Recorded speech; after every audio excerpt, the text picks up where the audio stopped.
Keir Starmer announces £1.6 billion export finance deal to provide missiles to Ukraine.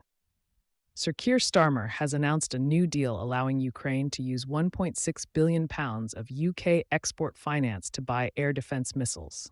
He said the 5,000 missiles will be manufactured in Belfast.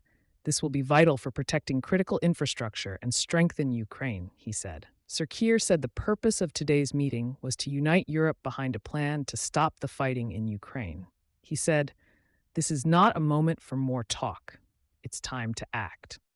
It comes as French President Emmanuel Macron, Italian Prime Minister Giorgia Meloni, Mr. Zelenskyy, and leaders from Germany, Denmark, Norway, Poland, Finland, and Romania, as well as the head of NATO, all attended the critical conference at Lancaster House in central London. The Prime Minister, who announced a loan of over £2 billion to Ukraine to help with weapons production, and recently announced he would be hiking defense spending to 2.5% of GDP, said earlier that the war was at a turning point. His comments came with US, which has been Ukraine's primary backer, waivers in its support for Kyiv after a disastrous meeting between Donald Trump and Volodymyr Zelenskyy. Mr. Trump has long been vocal about wanting to bring an end to the war, but many onlookers fear that Ukraine will not get an advantageous ceasefire deal.